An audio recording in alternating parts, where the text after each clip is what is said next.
Welcome back, family, to another installment of Metaphysics on Your Mind. Picking up from where we left off in the last video, I thought we would do something where we could kind of put it into motion, see how it works out. Where we talked about theater of the mind, and if you didn't see the last video, you might want to check that out.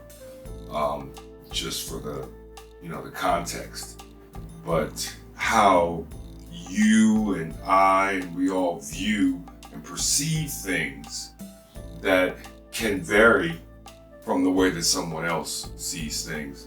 I thought it would be cool to, we're going to go through Revelation chapter 5, and just as we go through it, in your mind's eye, right, in your imagination, it'll be interesting to see what you project on your screen. So we're just going to read through it. I'm going to stop here and there and just acknowledge that there are some points in the chapter where how you perceive it or interpret it is determinative to a degree. So let's try it out. Again, this is you activating your inner theater of mind, and let's just see where it takes us. So Revelation 5 is specifically, this chapter of Revelation is dealing, at least partially, with the seven seals. And those, again, who have some familiarity with, the New Testament or whatever, have heard of the seven seals, which is in the last and final book of the Bible. And we said before that, revelation, apocalypse means reveal. And the last book is talking about Revelation. We talked about that moving from the age of Pisces to the age of Aquarius, we go from believing to knowing. That which you know has been revealed to you. So anyway, let's jump to Revelation 5. And the thing is, we're not going to go too much in depth because we're going to come back to Revelation. But I just thought this would be kind of a cool experiment to just, pick a chapter and see what comes into your mind's eye. And then, maybe in the following installment, we'll, contrast things and see where we were brought. So this is Revelation 5:1. And I saw in the right hand of him that sat on the throne a book written within and on the backside, sealed with seven seals. Okay, so just that first verse alone. Why is it important when it says, and I saw in the right hand of him? Okay, the right hand, as we talked about before, the right hemisphere of the brain is the location of the garden. It's the location of the subconscious mind, the powerhouse of the mind that is subject to the left side, the rational mind. So this is specifically saying in the right hand of him, which we know when you're facing north, the right side, the right hand is always the spiritual. So that's a clue right off the top that we're talking about the east, which we know is symbolized. The spiritual is the east, the intellectual is the west, the emotional is the north, and the physical is the south. So now it also says about a book. So the trick is, are you visualizing in your mind a right hand and a book written within and on the backside? How is a book written within and on the backside, sealed with seven seals? Now we know in ancient, medieval and ancient times, important documents would be sealed, with wax, a hot wax, and then there'd be um, some kind of an icon or a signet. A signet ring would be pressed into the hot wax, and that would seal a document. So this is saying sealed with 7 seals. Okay, this book. Now, I would propose, as we'll get more into this stuff, but as we're reading along, what I'm visualizing, again, we're all different. What I'm seeing is the book, as we talked about the life over here when we were talking about Genesis earlier. The book, I'm seeing the tree of life. See how we kind of parallels the anatomy of the body. And it said, a book written and on the backside. Well, what book is written on the backside? There isn't. The backside, your backside is your spine. We talked about the 7 chakras are actually the 7 churches and the 7 golden candlesticks and the 7 spirits of God. They're talking about the same thing from the Noah story when we talked about the rainbow, the covenant of the 7 primary colors that are illustrated in the ascension of the chakras. Okay, those we're proposing, and again, we'll come back to all this. We just want to kind of run through it. We're proposing that the backside we're talking about is your spinal column, which we said before was the serpent in Genesis, because it relays all the information up and down, communication between. Is that it? Oh. Information up and down, from the brain all throughout the spinal column. Okay, that's the information corridor. That was the serpent talking. That was sensation and idea moving up and down the spine. So we're saying that the backside in Revelation 5 is your spinal column. Okay, and sealed with 7 seals, that's the 7 churches. That's the 7 chakras. That's the 7 spirits of God. These are what are activated for you to ascend. Okay? And then when that energy ascends properly, the 12 cranial nerves light up. And the 12 pairs of cranial nerves are we proposing as the crown, the so-called crown.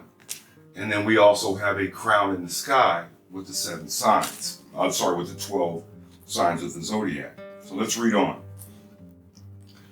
And I saw a strong angel proclaiming with a loud voice, "Who is worthy to open the book and to loose the seals thereof?"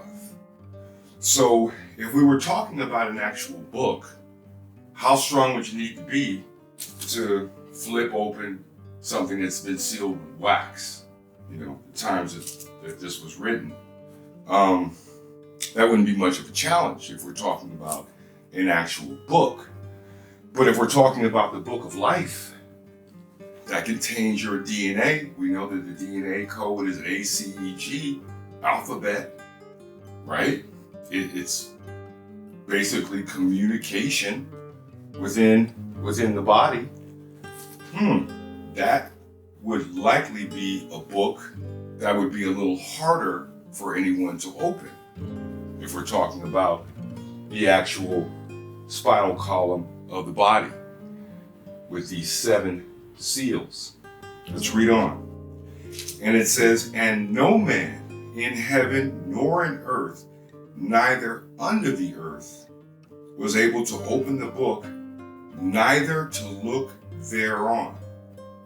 And I wept much, because no man was found worthy," that's the key word, worthy, "to open and to read the book, neither to look thereon. And one of the elders saith to me, Weep not, Behold, the Lion of the tribe of Judah, the Root of David, hath prevailed to open the book and to loose the 7 seals thereof. So the Lion of Judah, which we propose, is Leo in this constellation, and then there's a corresponding pericranial nerves here in the brain. We know that Christ was called the Lion of the tribe of Judah, of the branch of David, King David. Well, what this means is that we know Leo is a fire sign, right? Okay, so Christ being characterized as the Lion of Judah, obviously that's power. And from the tribe of Judah, we know that's from the tribe of light, as we read before, from the camp of the east. That was the camp of Judah, the 144,000. So basically what this is saying is no man could do it unless there was a special condition. And the special condition is this Lion of the tribe of Judah. And we know that, we can extrapolate. We know that that's the Christ consciousness, okay, that we talked about in the prior installment. That when that consciousness happens in meditation and the pineal gland lights up or activates and starts releasing melatonin, and then the light in the body, which is called the single eye per Christ, that activates this energy is what is being moved up, and what you could call internally an ascension. Okay, so we're not going to read the whole chapter, but if you get a chance, grab the book Revelation 5, and we've so far gone through. Actually, let's go a couple of more verses. So we've gotten to the Lion of the tribe of Judah again, which is symbolized as this. And then then the next verse, which is Revelation 5:6, and I beheld, and lo, in the midst of the throne and of the 4 beasts, and in the midst of the elders stood a lamb, as it had been slain to death, or had been slain, having 7 horns and 7 eyes, which are the 7 spirits of God sent forth into all the earth. Okay, so we talked about this before. The lamb, which is the first sign, which represents the head, Aries. And if we look at the ventricles of the brain, as we did before, that look like ram horns. This is the interventricle network in your brain. Okay? That look like a ram's horn? Okay? That's the ram. That's the head. Okay? So this thing is saying the lamb. So in other words, in meditation, when you die to yourself, when you take no thought, when you do the watching meditation, when you do not connect with the flesh, okay, at a conscious level, and you separate from thought, and I'm going to use this word, we're going to come back to it, you are symbolically dying. Symbolically dying. The ram is slain. There's a sacrifice needed. Remember, we talked about sacrifices. Not a sacrifice of a real ram or a real lamb. This is the sacrifice that happens in your brain when you ascend in meditation. The lamb is slain, but the lamb is not slain literally. Okay? It's basically saying the ego in the head has to be put aside for a time. That's what this is referring to. I propose. And so let's go back to that again. And it said, stood a lamb as it had been slain, as if basically is what it's saying. It had been slain. The blood of the Lamb. The blood of the Lamb is you. When you die to yourself for a period of time, symbolically, there's a slaying and the blood of a lamb, but not of a real lamb. Okay? This is in the mind. Okay? And then it says 7 horns and 7 eyes. Well, the 7 chakras, the 7 churches, the 7 seals, those are the 7 eyes. Okay? Horns in biblical mysticism symbolizes power. There's power in these energy centers because this is what they are. They're energy centers of the body, part of the covenant that can be called chakras, churches, seals, candlesticks, whatever you want to call them. But this is what it's referring to because this is what's going to open up the gates. Remember the gates, the 12 gates? Okay? In my Father's house, there are many mansions. Each house is called a mansion, a solar mansion. Okay?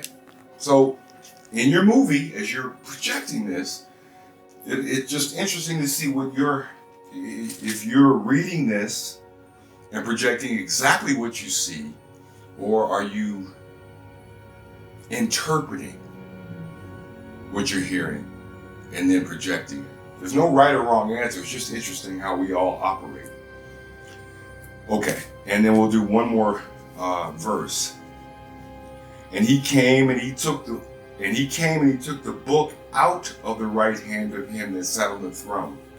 So it's talking about a throne, okay, surrounded by elders. When we get further down, we'll go more into that.